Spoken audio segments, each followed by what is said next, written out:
అంటే మనం సాధారణంగా ఇండియన్ స్టైల్‌లో గతంలో కింద కూర్చొని వాళ్ళు మాత్రమే తినేవాళ్ళు.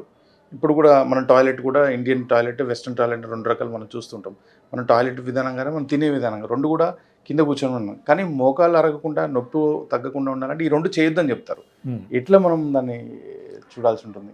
అది ఒకసారి అరిగిన తర్వాత కింద కూర్చోవడం అనేది చాలా ఇంపాసిబుల్. ఎందుకంటే కింద కూర్చుంటే ఫోర్స్ ఎక్కువ పోతుంది జాయింట్లు. దానివల్ల వద్దని చెప్తాం. ఎందుకంటే కింద కూర్చోవడం, మెట్లెక్కడం అన్నీ బంద్ చేయమని చెప్తాం.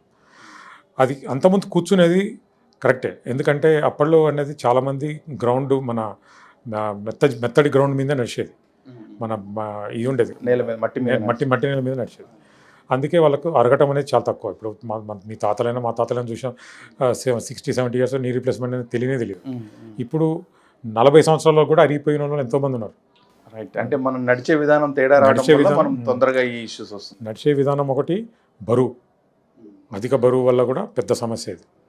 అధిక బరువు, నడవటం, వెయిట్ లాస్ చక్కగా చేయకపోవడం, రెగ్యులర్ ఎక్సర్సైజ్ లేకపోవడం, వీటి వల్ల ఛాన్స్ ఎక్కువ. సో అప్పటి లైఫ్ స్టైల్కి అది సరిపోయింది, కానీ ఇప్పుడు లైఫ్ స్టైల్కి ఇది సరిపోవట్లేదు. ఓకే. అంటే ట్రీట్మెంట్లో ఏమేమి ఉన్నాయి డాక్టర్ గారు? ఇప్పుడు మొదటి ఫస్ట్ 1, 2, 3 వరకు జనరల్గా స్టేజెస్లో ట్రీట్మెంట్ వచ్చేసి మన మెడికల్ మేనేజ్మెంట్. ఫస్ట్ ఒకటి టాబ్లెట్స్, అంటే పెయిన్ కిల్లర్స్, పెయిన్ మెడికేషన్ ఒకటి, తర్వాత ఫిజియోథెరపీతో ట్రై చేయొచ్చు. కొద్దిమందికి కొంతమంది అంటే అక్యూట్ ఎక్సాసిపరేషన్ అంటే ఒకేసారి సడన్గా మొన్నటిదాకా బాగున్నానంటే సడన్గా పెయిన్ వచ్చింది అంటారు.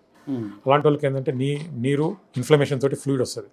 అలాంటి వాళ్ళకి నీరు తీసేసి స్టీరాయిడ్ ఇస్తే తగ్గుద్ది. తర్వాత మళ్ళీ వాళ్ళు they get back to normal. తర్వాత ఇప్పుడు న్యూవర్ మోడాలిటీస్ వచ్చినాయి. అంటే PRP treatments, bone marrow aspirate కాన్సన్ట్రేట్లు అని చెప్పి చాలా వచ్చాయి. కానీ ఆయన స్టిల్ నాట్ ప్రూవెన్, ఇంకా ప్రూవెన్ లేదు. కానీ ఇప్పుడు సోషల్ మీడియాలో చాలా అగ్రెసివ్ అడ్వర్టైజ్మెంట్ చేసి చాలామంది పోతున్నారు.